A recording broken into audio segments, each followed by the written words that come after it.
Guys, and welcome back to another Doctor Who review, and today I'm going to be doing a Big Finish review, and this time I'm going to be kicking off with the second series of the 8th Doctor Adventures with Lucy Miller.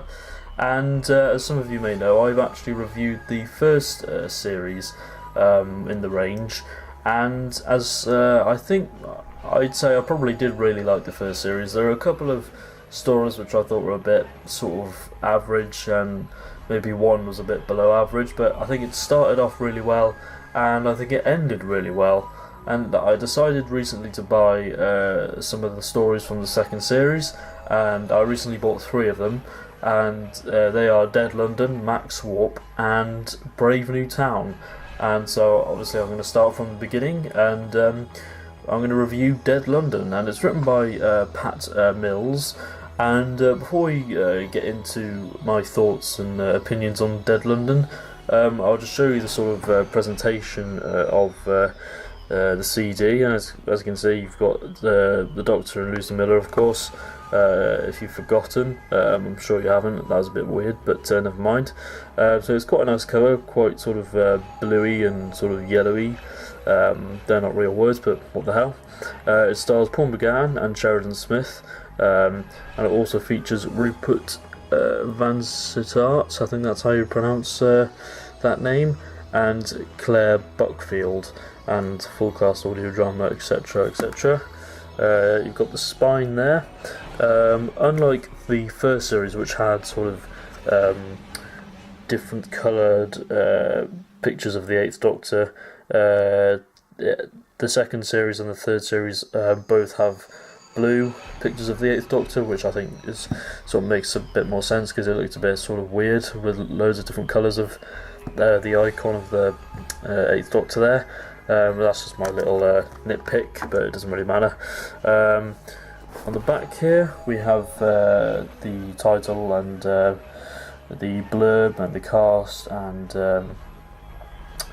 some more cast members.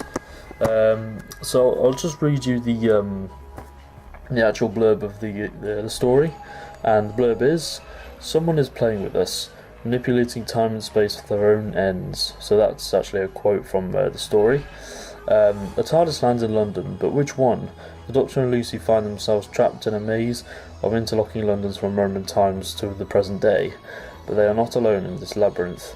A killer is on their trail.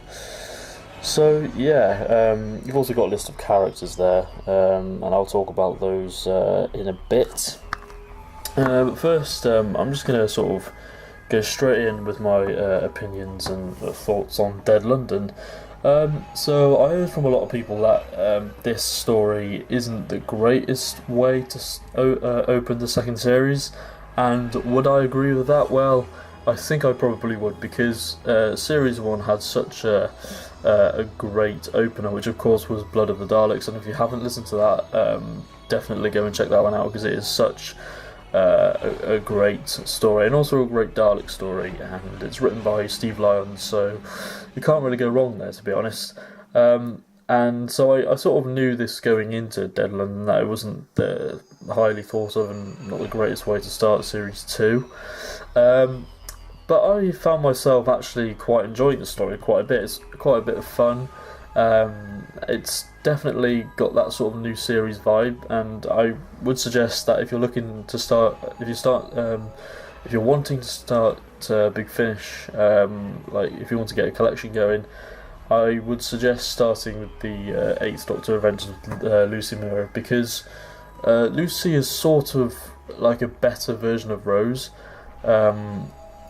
And of course the 8th Doctor is brilliantly played by Paul McGann, who's instantly likeable, so I don't know anybody who doesn't like Paul McGann, so that's one reason to get these stories.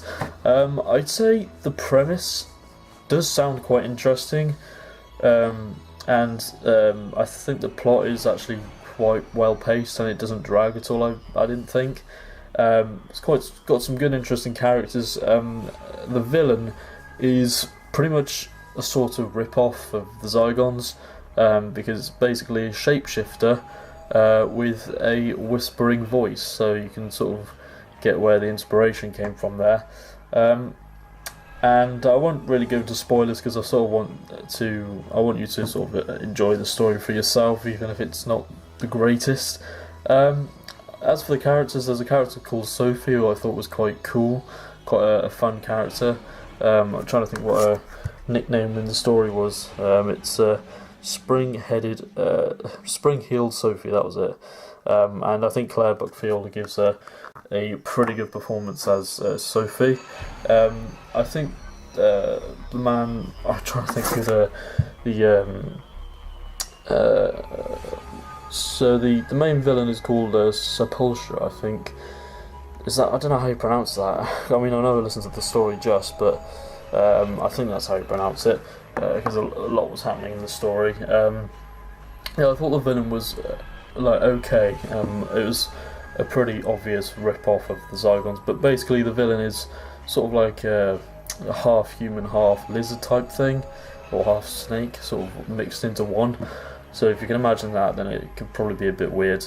I'd say what lets this story down is basically the ending, and the reason I say this is because actually I don't know if I really want to spoil it, but it involves the sonic screwdriver, and when endings to a Doctor Who story involve the sonic screwdriver, a bit like the first episode of Class, then it's going to be a bit of a cop-out ending, like a really lazily written ending. But for what the story is, I'm impressed how the writer managed to squeeze all these events into one 60-minute long story. So I was impressed by that. But overall, the story just comes across as average, and I think it's really difficult to pull off a good opener, especially an opener that we had before in the previous series, which was Blood of the Daleks, which was so good, as I've already mentioned.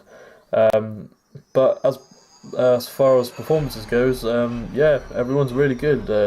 Paul McGann's brilliant as usual, gives a nice performance. Sheridan Smith is also great.